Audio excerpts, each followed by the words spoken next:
Hey, this is Chris with Destination Art, and today I'm doing a little experimental painting. I set out to do kind of a cityscape painting. I am certified to teach watercolors with Terry Madden, and I don't know if you've ever seen any of his videos, but he has a Facebook page.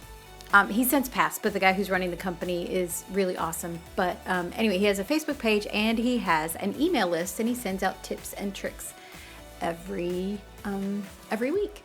Also, I do have videos and DVDs and books if anybody's interested. So I suppose this video is sponsored by me and my Terry Madden certification.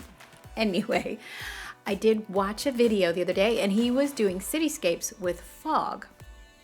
Now the difference is he didn't put in a sky. So I came to my paints and I decided I was going to try to duplicate kind of what he had done because it was exciting and it was actually very inspirational. So, but when I walked up, I thought, I wonder if I put in a sky. And then I decided to make it a sunset and decided to make an orange sky. So all these decisions that I made on the fly ended up with this painting.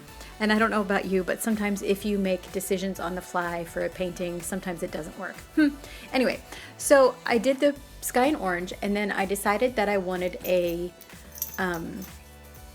red violet for the buildings. But I was a little challenged. You'll see me mixing it up there. I spent a lot of time mixing it, actually. The challenge was, since I'm using my CMY palette, I don't have a red. And so I started mixing with the magenta and the purple, and I was coming up with a very pinky purple. And I wanted a more red violet. So I did go through quite a bit of iterations. And I've noticed that with my palette here, I am spending a lot of time trying to get my colors mixed properly. Oh, and what I'm doing there, I laid in the color, and then I used some clear water and just soften the bottom. That helps make the fog. And then I'm going in with just some basic colors that I used to make up that red violet color. It's kind of a, yeah, anyway, and then I added some magenta, some orange, and some purple in some different spots. So back to color mixing, I have noticed that using my CMY palette, I am spending a lot more time mixing colors, trying to get them right. And I think that's because red is actually magenta and yellow, and then our typical blue is actually cyan with a little magenta, and so I'm forgetting that. And so I have to, whenever I start mixing a color, I actually have to start jumping in there because I'm only using 3 colors for this. Actually, there is no blue in this one at all, so I'm only using, no, I guess in the purple there's. Anyway, back to the water. So I put in some water, just splashed in some color, tried to put in some orange at first for the sky, and then slapped in some of that color that I mixed up for the reflection of the buildings. Here I am trying to mix up a darker version, and like I said, it's a challenge, partially because my palette, or see right there, my paints are dirty.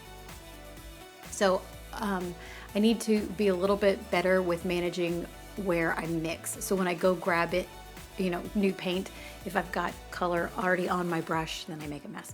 So my plan here, once again, all these decisions are on the fly, and I think part of the challenge with that is sometimes you get a good painting and sometimes you get a horrible painting if you're making those decisions on the fly. But I was experimenting, and anyway, I'm actually kind of happy with how this turned out. So I'm putting in some basic palm trees to make this look like a tropical city location. And then while I was doing that, I decided to sort of lighten the colors so they looked like they were engulfed in fog and stuff like that. But while I was doing that, I noticed that there was sort of, there was a vague square, 2 squares that were next to each other, kind of over there where I'm painting right now. And so I thought it looked like sort of buildings in the fog. So once I finished putting in the palm trees, then I decided to go in and ghost some windows. So I took some really light and kind of dry paint, and you'll see me, I'm just bouncing around trying to add some of the details. My plan was to use a pen with this, but then when I started ghosting all those other things, I decided not to use the pen and just use the subtle, very subtle indication of windows and doors as the details for the painting. And I'm really happy with the results, and I am super excited that I discovered that as a painting option, because I don't know if you've watched any of my other videos, and if you haven't, you should go do that right now. And then you should also like and subscribe and share and do all of the stuff. My dog is excited for you. Anyway, yeah, like and subscribe. So yeah, I'm really happy that I discovered that as a technique, and I hope to refine this type of painting, this look, because this would be kind of fun to do with blues and greens as well. Anyway, so I'm really excited at how it looked.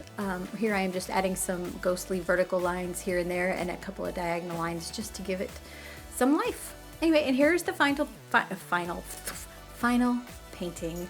Please like and subscribe. Thank you so much for watching. I hope you have a fabulous day. And if you're scared to start painting, don't be. Just jump in and start doing it and experiment.